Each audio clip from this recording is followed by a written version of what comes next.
पूजा जप तप नेम आचारा, नहीं जानत कछु दास तुम्हारा। वन उपवन मग गिरि गर माही, तुमरे बल हम डरपत नाई।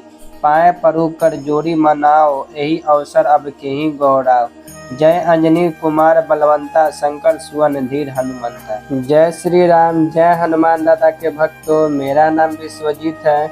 मेरे और आप सभी के इस चैनल हनुमान दादा की भक्ति की शक्ति में आप सभी का स्वागत करता हूं। आज मैं एक भक्त से जुड़ी सच्ची घटना आप लोगों को सुनाने वाला हूं। आज हम जानेंगे कैसे इस घोर कलयुग में श्री हनुमान दादा ने कैसे अपने भक्त के बहन को भयानक प्रेत आत्मा से बचाया और श्री हनुमान दादा की कृपा से उनके और उनके परिवार पर आने वाली आफत टल जाती है। तो आप लोगों से रिक्वेस्ट करता हूँ कि आखिर तक इस वीडियो को जरूर देखिएगा।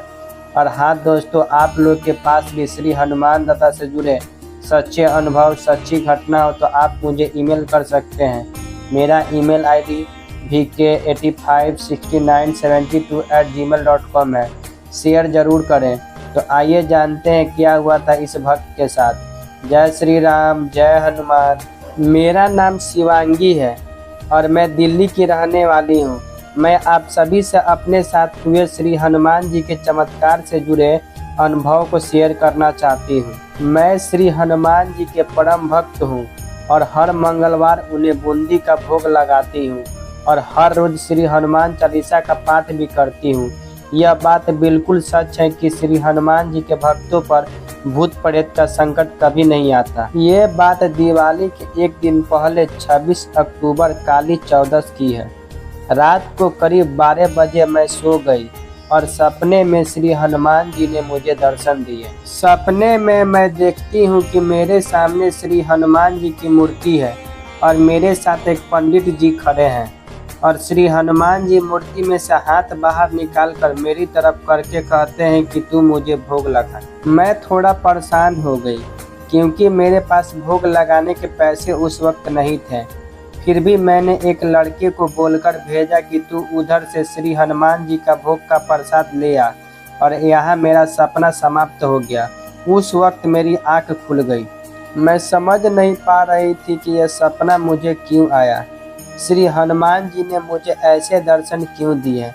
ऐसी क्या बात हो सकती है। फिर रात के 1 बजे से लेकर 3 बजे तक मैं सोच विचार ही कर रही थी कि मेरी आंख लग गई। और फिर मैंने सपने में जो देखा ये बताने में टाइप करते वक्त अभी मेरे हाथ कांप रहे हैं।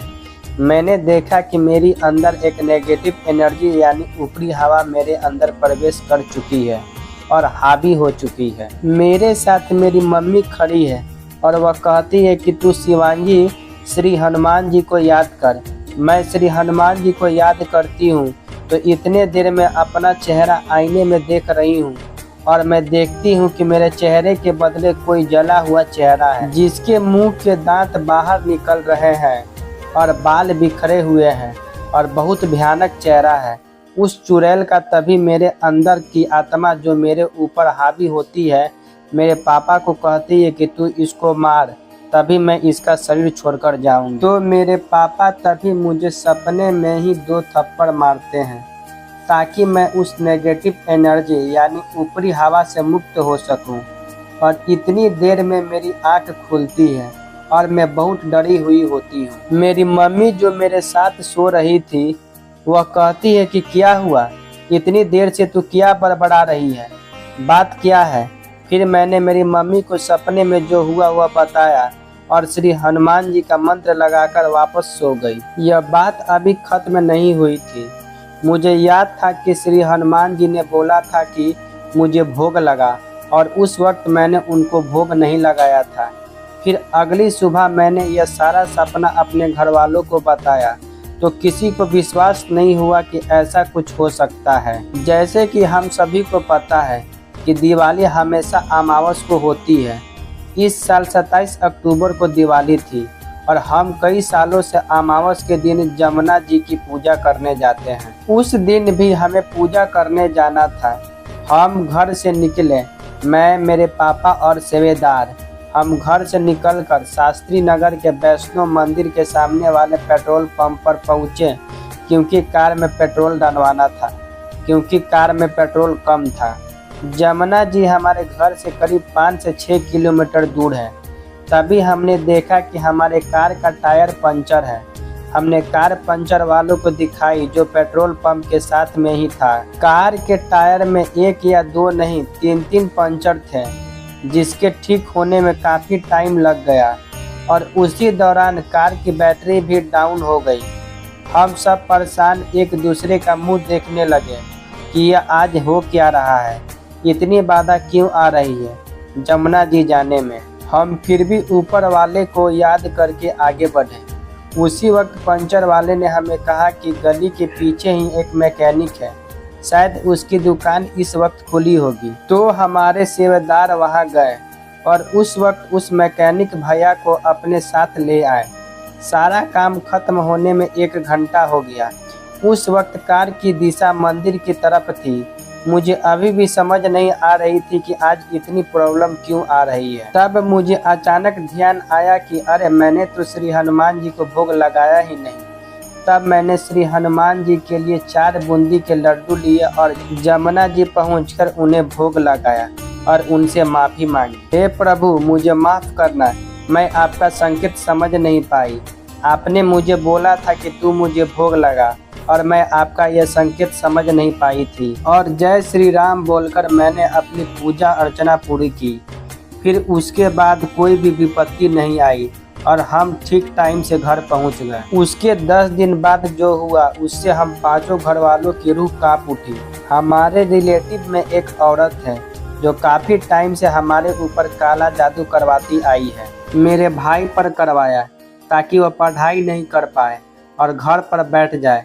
फिर मेरे पापा पर करवाया ताकि मेरे पापा प्रॉपर्टी के मामलों से दूर रहें। मेरे पापा और मम्मी में डिस्टर्बेंस रहे ताकि हमारे हिस्से की प्रॉपर्टी भी उनको मिल जाए। लेकिन ऊपर वाले की कृपा से मेरे घर में हम 5 खुश हैं। लेकिन यह बात उस शाम की है जब उनकी बड़ी बेटी ने मेरी छोटी बहन को अपने पास बुलाया और मेरी बहन को खाने के लिए कुछ चॉकलेट दी। चॉकलेट्स मिलने पर मेरी बहन बहुत खुश हुई और उसने घर आकर फ़ौरन सारी चॉकलेट खा ली। जैसे ही उसने सारी चॉकलेट्स खाई तो कुछ मिनटों में ही उसका बर्ताव अजीब होने लगा, मानो उस पर कोई ऊपरी हवा आ गई हो। वह पागलों जैसा व्यवहार करने लगी। हम सबको कहती थी कि कमरे से बाहर चले जाओ, मुझे अकेला छोड़ दो, और कहती कि मुझे कोई आत्मा दिख रही है जो मेरे अंदर आना चाहती है मुंह के द्वारा। और कुछ ही देर में वह लठ जैसे सख्त हो गई, हिले ही नहीं, मानो पत्थर की हो गई हो। मेरे पापा दूसरे कमरे में थे। मैंने तभी अपने पापा को बुलाया और कहा कि देखो इसे क्या हो गया है। मेरी बहन कंबल ओढ़ना चाह रही थी, मानो उसने सचमुच का कोई भूत देख लिया हो। वह बहुत डर गई थी और जो मैंने सपने में देखा था वही चीज़ मेरे सामने हुई। मेरी बहन एकदम से मेरे पापा को बोलती है कि पापा मारो मुझे, जल्दी मारो। उसी वक्त मेरे पापा ने उसको थप्पड़ मारे, तब जाकर शांत हुई। उसकी यह बात सुनकर मेरे पापा मेरी तरफ देखते हैं और दिवाली के 1 दिन पहले रात का किस्सा याद करते हैं और कहते हैं कि सच में श्री बजरंगबली ने तुम्हारी रक्षा की है। हम सबकी जान सूख चुकी थी। मेरी अभी भी रूह कांप रही है यह बात आपको बताते समय। उस वक्त हम सब ने उसके चारों तरफ घेरा बना दिया और श्री हनुमान जी को याद किया और फिर से मेरे पापा ने उसके ऊपर गंगा जल छिड़का और पिलाया और उसके ऊपर गौमूत्र भी छिड़का और कुछ ही देर में वह नॉर्मल हो गई। मेरी बहन नॉर्मल होने के बाद कहती है कि मुझे रूम में अकेला छोड़ दो, मुझे कहीं नहीं जाना, और यह कहकर कंबल ओढ़ लिया। ये सब देखकर मैं पूरा मामला समझ गई थी कि मेरी बहन पर जरूर कोई ऊपरी हवा का चक्कर है। तभी मैंने अपने गुरुजी को कॉल करके सब बताया। उन्होंने हमें फ़ौरन अपने पास बुलाया। मैंने उस वक्त मेरे बजरंगबली को याद किया और श्री हनुमान चालीसा का जाप करना शुरू कर दिया और जय श्री राम का जयकारा करते हुए मैंने उसका कंबल खींचा और उसको कसकर पकड़ा और बेड से उठाने लगी। मेरी बहन कहने लगी कि मैं कहीं नहीं जाऊंगी, मुझे अकेला छोड़ दो। मैंने कहा ऐसा कैसे नहीं जाएगी। मैंने उसे कसकर पकड़ा और श्री बजरंगबली का जयकारा करते हुए उसको घर के नीचे तक लेकर आई। वह फिर भी कार में नहीं बैठ रही थी। हमने जैसे तैसे श्री बजरंगबली का जयकारा करते हुए उसे कार में बैठाया और मैंने जयकारा लगाना बार बार जारी रखा। फिर मैं, मेरे पापा, मम्मी और मेरी बहन गुरुजी के घर पहुँचे। मेरी बहन मेन गेट पर आकर बोली कि मैं अंदर नहीं जाऊंगी। फिर हम सब ने उसे जैसे तैसे जहाँ हमारी गुरुजी बैठी थी वहाँ तक ले गए। उसको देखकर मेरे गुरुजी ने कहा कि इसके ऊपर कोई नेगेटिव हवा आ गई है और वह तुम लोगों को फॉलो करते हुए यहाँ भी आ गई है। वह इस वक्त गेट पर खड़ी है, उसका चेहरा जला हुआ है और उसको किसी इंसान ने सिद्ध कर छोड़ा हुआ है। मैंने अपने गुरुजी को पूछा कि क्या उस आत्मा के दांत बाहर की तरफ हैं, उसका बाल बिखरे हुए हैं, काले से रंग की है, तो उन्होंने कहा कि हाँ ऐसा ही दिखने में है वो। यह बात सुनकर मेरा दिमाग घूमा। दिवाली के एक दिन पहले की रात मेरे सपने में पहले श्री हनुमान जी आए, फिर वह डरावने चेहरे वाली चुड़ैल, उसके बाद हमारी कार का खराब होना, वह भी मंदिर के सामने। सारी बातें एक करके समझ आ गई कि यह वही आत्मा है जो मेरे ऊपर आई थी। लेकिन मैं श्री हनुमान जी का पूजा अर्चना करती हूँ, इसलिए वह मेरा कुछ बिगाड़ नहीं पाई। और मेरी बहन अभी छोटी है, पूजा पाठ के मामले में वह इतनी सीरियस नहीं है, शायद उसी वजह से वह बुरी हवा उस पर हावी हो गई। फिर मेरे गुरुजी ने मेरी बहन को उस वक्त उस हवा से मुक्त कर दिया। मैंने घर आकर श्री हनुमान जी को धन्यवाद किया कि आपने मेरी रक्षा की है।